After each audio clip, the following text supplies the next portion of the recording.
Hola a todos, bienvenidos a Filosofía de Película, yo soy Oscar. Esta va a ser una video respuesta, así que si no han visto el video original al que estoy respondiendo, les recomiendo que dejen este en pausa, hagan clic en el enlace en la descripción, lo vean y después vuelvan. Félix de Resúmenes en Telequia ha hecho un video explicando por qué es creyente, por qué cree en Dios, y esta va a ser mi respuesta a ese video. Félix ha tenido la amabilidad de recomendar dos videos donde discutimos el mismo asunto, aunque en un tono muy distinto, con Enric de Adictos a la Filosofía. Les recomiendo también una serie de videos donde Enric y otros youtubers han discutido el tema de la paradoja de la omnipotencia. En mi opinión personal, la famosa paradoja de Dios de Bertrand Russell refuta de modo contundente, inapelable, indiscutible, un Dios en el que nunca en mi vida conocí a nadie que creyera en él. Y se podrían haber limitado, este grupo de youtubers mayormente teístas, se podrían haber limitado a decir eso. En cambio discutieron el asunto con una gran profundidad, muy interesante. Les dejo también los links a esos videos en la descripción de este. Félix ha pedido que el debate sea racional, bien argumentado y respetuoso, lo cual es, como todo el mundo sabe, es típico de YouTube, así es como funcionan las cosas en este sitio. ¡Queremos sangre!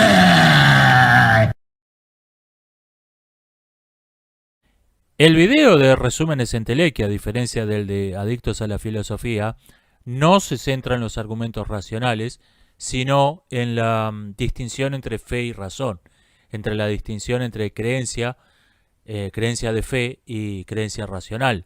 Cita el famoso, lo creo porque es absurdo. Bien, a esto básicamente lo que tengo que responder es que yo no lo creo porque es absurdo. Esa es precisamente la razón por la que soy ateo. Ortega distingue entre la idea y la creencia, diciendo que la idea se tiene, en la creencia se está. La creencia es algo que nos constituye, que nos forma, que hace de nosotros quienes somos, y por lo tanto la creencia no es algo que podamos cambiar, o podemos cambiarlo, pero con una profunda transformación de nosotros mismos. La idea, en cambio, es algo que tenemos y que podemos cambiar fácilmente cuando alguien nos presenta una idea mejor. O sea, entre la creencia y la idea habría la misma diferencia que entre mi mano y mi guante. El mío no lo estoy usando en el mismo sentido. Y desde luego, lo que para mí es mano, para otra persona puede ser guante y viceversa. Lo que es para una persona idea, para otra puede ser creencia y viceversa. Por eso, no hay que tratar las ideas como si fuesen creencias y viceversa. Dice Félix de Resúmenes en Telequia, ningún argumento racional va a sacar al creyente de su creencia, ni va a convencer al no creyente de creer, porque no son la creencia y la no creencia no son ideas, son creencias. No lo dice en términos orteguianos, pero esta es la idea de fondo que expresa. Me parece a mí que hay un gran punto en esto, y es cuando se toca las influencias políticas de la religión, no se puede reclamar, en base a que son creencias, no se puede reclamar ninguna excepcionalidad. Y vemos esto hoy en día en que hay grupos religiosos, me vienen a la mente algunas organizaciones del fundamentalismo protestante, que son partidos políticos. Se registraron legalmente como religiones porque esa figura legal les convenía les convenía más, pero son partidos políticos y no veo ninguna razón para no tratarlos como cualquier partido político. A lo que voy, puedo estar de acuerdo en esta distinción entre creencia y idea racional. Ahora, cuando tus creencias tratan temas de interés común, temas de la polis, no podés reclamar, en base a que esto es mi creencia, no podés reclamar ninguna excepcionalidad. Y este sofisma lo vemos en nuestros días ampliamente extendido en todas las religiones principales, incluyendo el ateísmo. En nombre de que esto es una creencia, esto es algo que no esté dispuesto a discutir, nada me va a hacer cambiar de idea, se reclaman un estado de excepcionalidad para ideas que son, desde el punto de vista de quienes no comparten la creencia, de las personas para las que esas ideas no forman parte de sí mismos, son ideas y tienen que estar abiertas al debate, al voto, a la ley. Someterse a la ley como cualquier otra idea. Quiero hacer esta salvedad. Por lo demás estoy totalmente de acuerdo con lo que dice Resúmenes Entelequia. Habla de los intentos de sintetizar la creencia con la razón. Por ejemplo, autores como Tomás de Aquino, por ejemplo, por poner el ejemplo más claro. Y yo creo que precisamente la clave acá está en la palabra sintetizar. Se está reconociendo que la creencia en sí misma no es racional. El primer postulado de toda teología nunca puede ser racional. Puede ser racionalizado. Es como si digo, bueno, hay caballos verdes. ¿Puede mostrarme uno? No. ¿Tiene fotos? No. ¿Tiene alguna documentación que evidencie que hay caballos verdes? No. Pero lo creo. Es una creencia de fe. Y a partir de esta creencia de fe, puedo sacar un montón de consecuencias racionales. 2 caballos verdes más 2 caballos verdes hacen 4 caballos verdes. Puedo decir todos los caballos son herbívoros, por lo tanto los caballos verdes son herbívoros. Y todo esto puede ser muy racional y hasta muy interesante. Puede contener demostraciones racionales muy interesantes. No quita la irracionalidad del primer postulado. Y yo creo que toda elaboración racional de las creencias religiosas está en el mismo caso. Puede ser extraordinariamente compleja, puede ser extraordinariamente sofisticada intelectualmente, puede contener ideas muy interesantes. Nada de esto quita que la idea original es extremadamente irracional y que no se ha llegado a ella por un procedimiento racional. Y la racionalización es algo así como la deducción inversa. Se toma la deducción al revés. En vez de tomar las premisas y sacar de ella la conclusión, se toma una conclusión y se le añaden una serie de premisas que la demuestran, entre comillas. Pero no fue ese el camino por el que se llegó a la idea racionalizada. Bien, yo creo que hasta la más compleja, la más sofisticada, la más profunda elaboración racional de creencias religiosas es una racionalización. Es una conclusión a la que se le añadieron premisas y no premisas de las que se sacó una conclusión.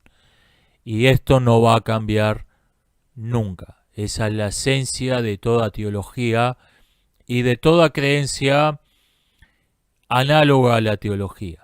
De toda creencia laica me refiero, análoga a la teología. Y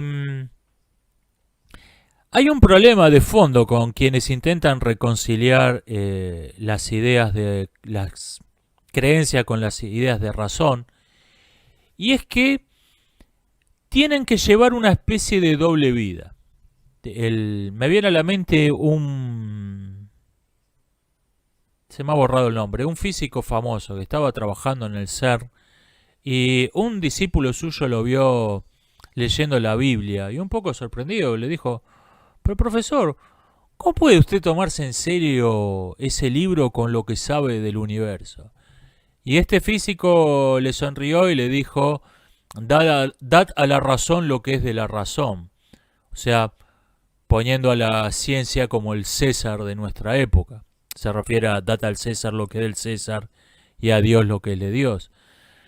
Y Yo creo que es insostenible una persona con una, en ese caso, excepcional cultura científica y, y la creencia religiosa. Tiene que en un momento dejar de lado su creencia religiosa y llevar una vida de ateísmo práctico. O sea, en la vida diaria, como investigador, como ciudadano, tiene que ser ateo. Um, Le traté de explicar a una persona muy creyente, muy poco oculta, lo mejor que pude. No estoy diciendo que estas cosas vayan juntas, me refiero a que esta persona era muy poco oculta y muy firme en sus creencias religiosas. Decía, le traté de explicar lo mejor que pude la teoría del universo bien afinado, desarrollada por astrónomos del Vaticano. Y más o menos le expliqué de qué iba la idea. Hizo un gesto de asco y me respondió, yo creo en Dios en serio. Y este es el asunto que de fondo con todas estas racionalizaciones de las creencias religiosas. No son un Dios en serio. El Dios que presuponen teorías como el universo bien afinado no es un Dios en serio. No es un Dios al que nadie le pueda rezar, no es un Dios al que se le puedan pedir milagros, no es un Dios que se interese por los asuntos humanos. Se parece a los dioses de Epicuro, que eran, desde todo punto de vista práctico, era un ateísmo práctico, la religión de Epicuro. Es una actitud completamente distinta con la adoración, por ejemplo, de fenómenos naturales como dioses. A un egipcio antiguo que adoraba el sol, que creía que el sol era Ra, que era un dios, si le iba a un ateo y le decía, demuéstreme que su dios existe, el egipcio lo hubiera mirado muy sorprendido y le hubiera señalado, por ahí anda detrás de esa nube. El ateísmo aparece como la consecuencia lógica de una civilización que es atea de hecho. Aunque intente salvar la proposición Dios existe, cambiando el sentido de las palabras existir, cambiando el sentido de la palabra Dios. Esto me lo he encontrado en muchas discusiones cuando gente que se define como creyente me pide que defina a Dios. Bueno, yo defino a Dios como un ser que es alguien y no algo, tiene razón, tiene pensamientos y tiene conciencia de sí mismo. Es alguien, no es algo, no es un fenómeno. Y este alguien creó el universo de la nada o le dio forma de un caos primitivo o de algún modo creó el mundo en el que vivimos. Y me encuentro con mucha gente que dice, bueno, yo creo en Dios, pero no creo en un Dios, no creo en un Dios con conciencia, no creo en un Dios con voluntad, no creo en un Dios creador, creo en un Dios que es otra cosa. Y a esta gente le respondo, bueno, me parece muy bien, yo también soy ateo. Se salva la afirmación, yo creo en Dios, cuando de hecho es un ateísmo camuflado eso. Y me parece a mí que todo intento de, como es esto, de reconciliar la creencia con la razón está en el mismo caso. Es invariablemente un ateísmo camuflado. No hay una verdadera creencia. No se cree en un Dios en serio. En ninguna teología, en ninguna creencia de tipo teológico. El otro gran tema que toca el video es el de la correlación entre la inteligencia y la cultura científica y el ateísmo, o mejor dicho, en la inexistencia de dicha correlación. Resúmenes Entelequia señala que quienes acusan a la religión de ser supersticiones y creencias irracionales propias de gente que no piensa, suelen ser personas extremadamente supersticiosas con creencias irracionales que han adoptado por motivos irracionales. Bien, en este punto estamos completamente de acuerdo, no discrepamos mucho menos que en el primero. Como todo el mundo sabe viendo videos de YouTube, todos los ateos son personas extremadamente cultas, con formación científica y mucho más inteligente que cualquier religioso. Petition to demand authorities stamp out women's suffrage. Would you like to sign that? Sure, I'd love to, yes. So much. We've started a petition to try to get the authorities to stamp out women's suffrage. Would you sign that petition? Yeah, sure. Okay, thank you so much. El youtuber y psicoterapeuta Teramintris distingue entre el creyente y el fundamentalista religioso, diciendo que el fundamentalista religioso no se define por su credo, por su creencia religiosa. Se define por la creencia de que no hay nada bueno fuera de su credo y no hay nada malo en su credo. Fuera del credo, todas las personas son intrínsecamente malvadas o no son realmente personas, no cuentan como seres humanos. Son seres humanos inferiores o seres inhumanos que pueden ser matados sin problemas. Bien, si aceptamos esta definición del fundamentalismo religioso, y yo la acepto, tenemos que o contar a sujetos como Richard Dawkins entre los fundamentalistas religiosos, tipo como Dawkins y sus adeptos, o cambiar la definición. Quien dice que fuera del ateísmo no hay nada bueno y en el ateísmo no hay nada malo, es por definición un fundamentalista religioso. Si vamos a aceptar esta definición del fundamentalismo religioso, con la que yo no tengo ningún problema. El fundamentalismo ateo es probablemente uno de los más peligrosos de los fundamentalismos religiosos porque no se nota, porque pasa desapercibido, no suele ser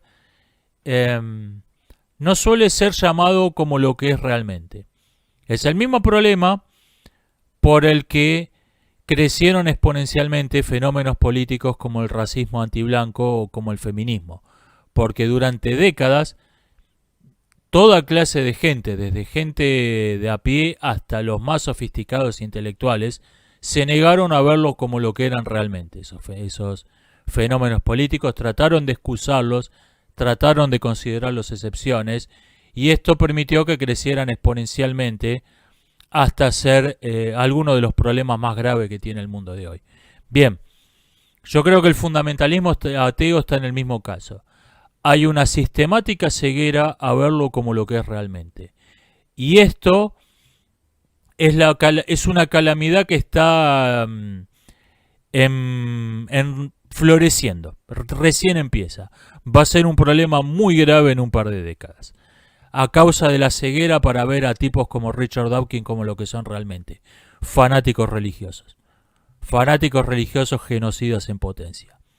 Esta ceguera voluntaria, esta ceguera deliberada, esta ceguera selectiva nos va a llevar a un serio problema en un futuro a medio plazo, un par de décadas en el futuro.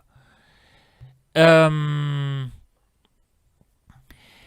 problema con quienes intentan hacer un culto de la ciencia es que el primer principio, el axioma de un razonamiento racional, nunca es racional.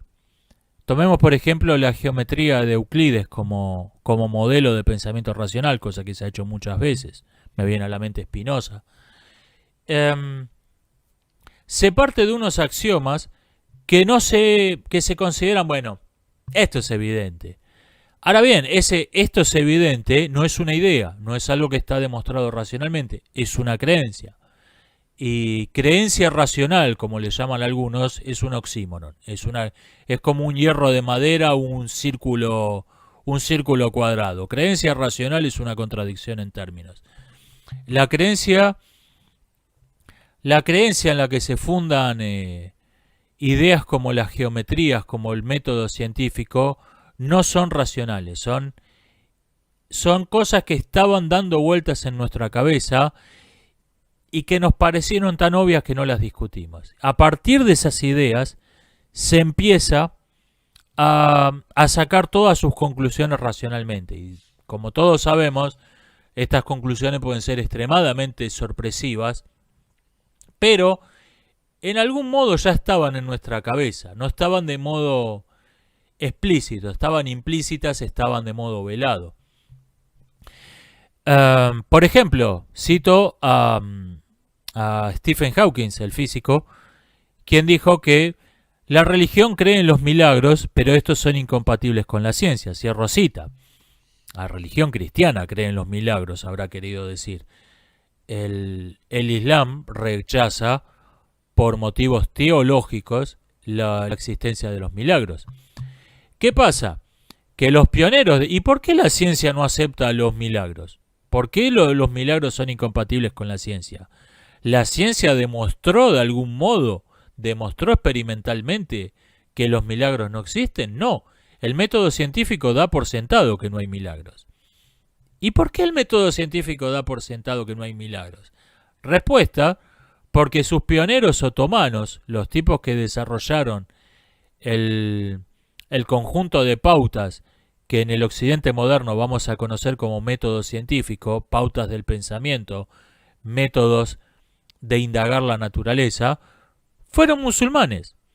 Tipos como Al-Hasis o Al-Farabi simplemente no dejaban de ser musulmanes al escribir sus tratados sobre la naturaleza.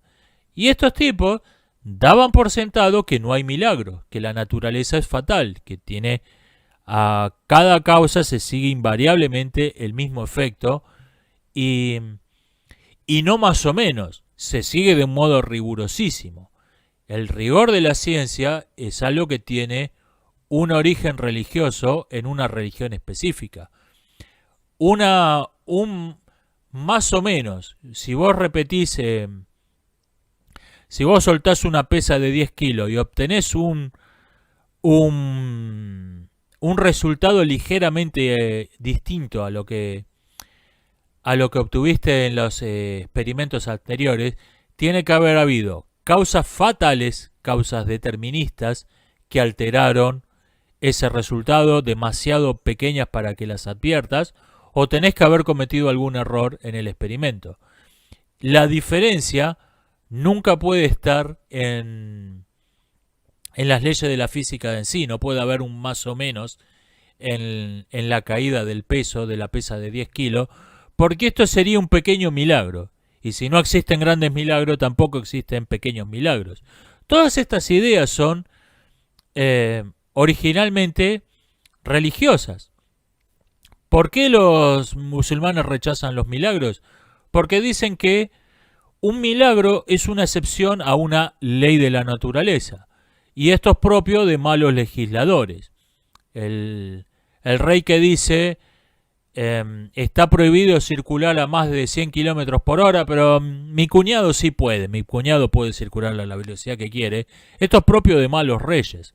Entonces, Dios, el mejor rey imaginable, no puede hacer excepciones, porque las excepciones a la ley son propias de malos reyes.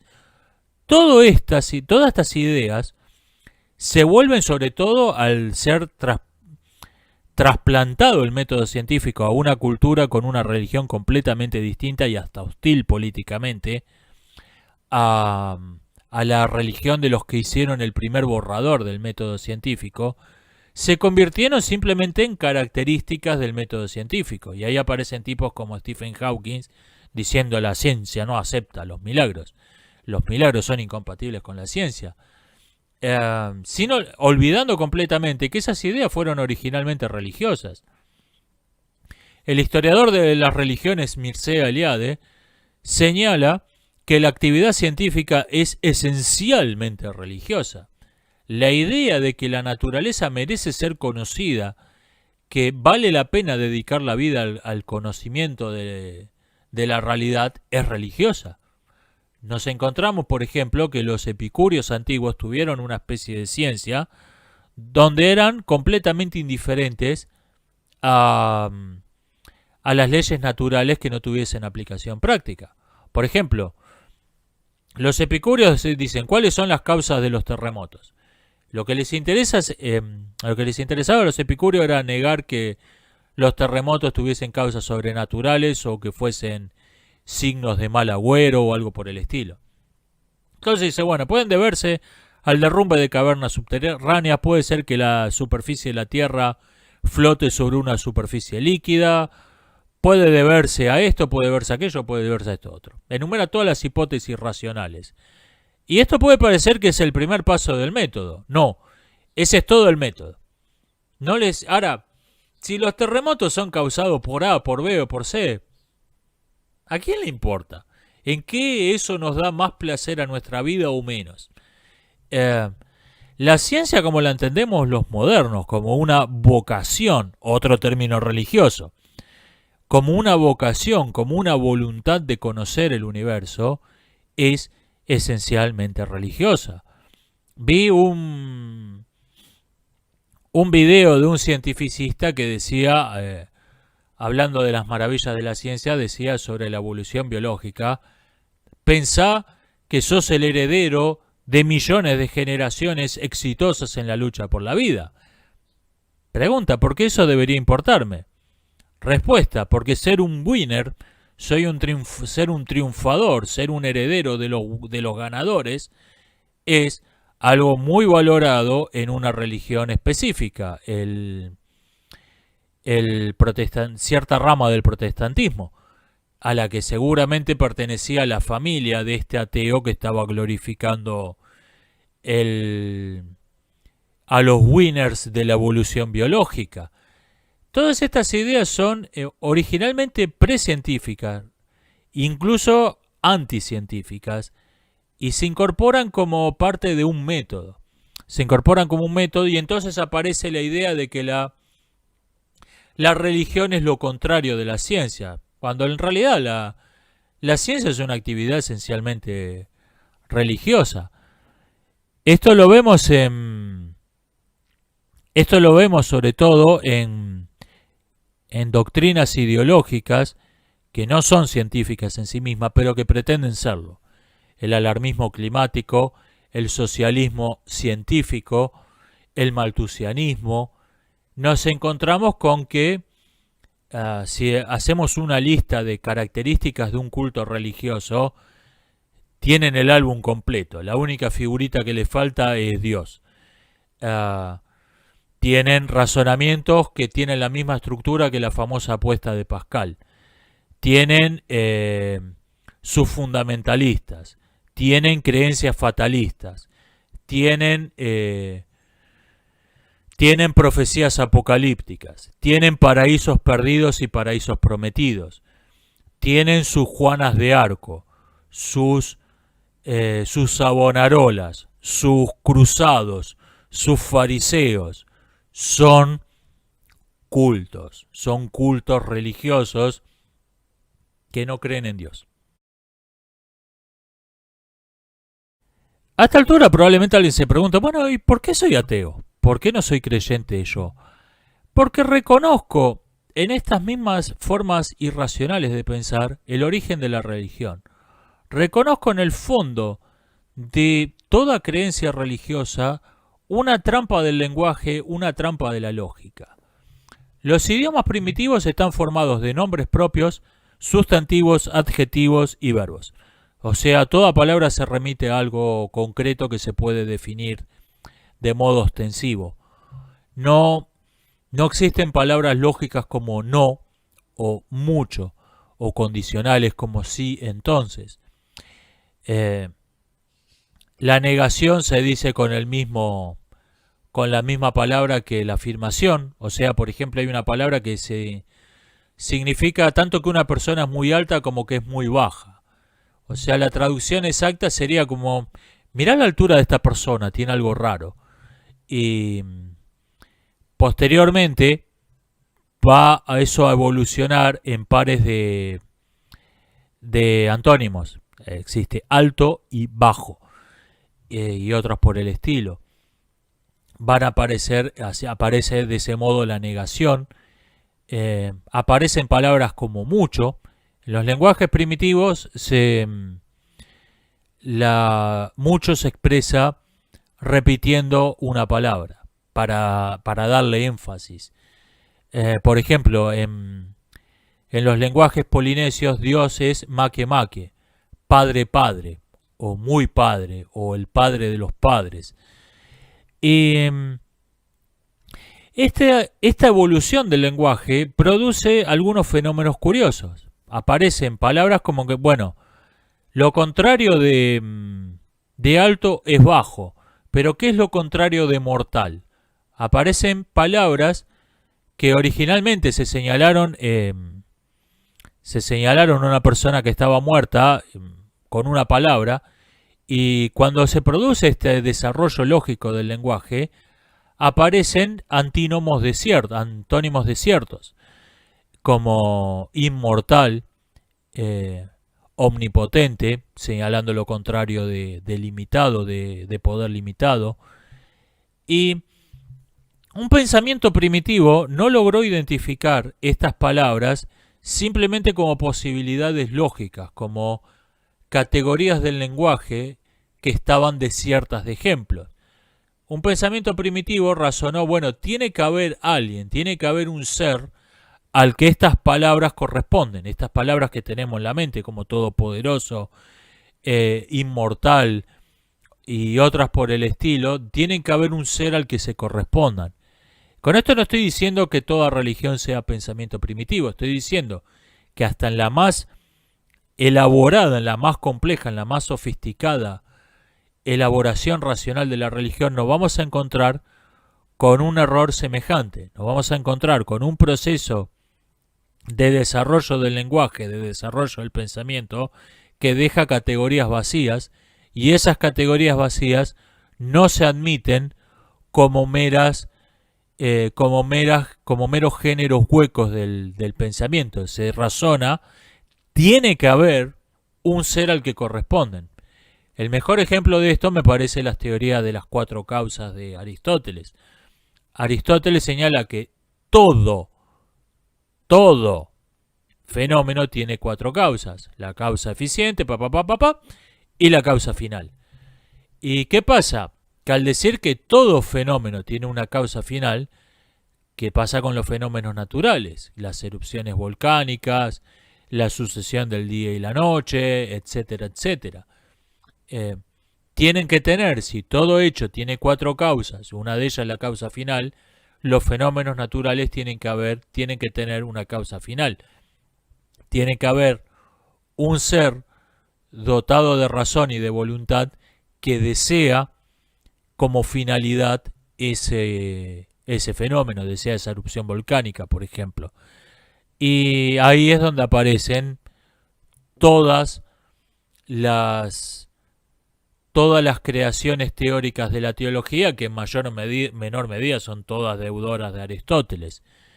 Por eso yo no creo. Esta es la principal razón por la que yo no soy creyente.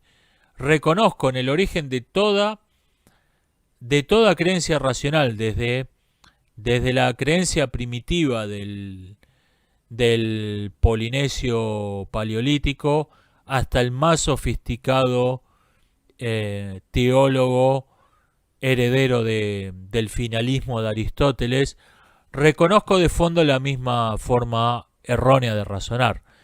Surge un refinamiento del lenguaje. Ese refinamiento del lenguaje deja categorías vacantes. Tercero, se postula de modo arbitrario, sacándoselo del sombrero, que tiene que haber un ser al que esas categorías vacantes correspondan, aunque no tengamos ninguna evidencia de su existencia. Y acá es donde esta forma incorrecta de razonar, esta forma incorrecta de tratar el lenguaje, se casa con la creencia de fe, con hay que tener fe en algo que no podemos ver. Ahí se juntan ambas cosas y surgen fenómenos como la teología. Esto es lo que tenía para decir sobre el tema. Nos estamos viendo hasta la próxima.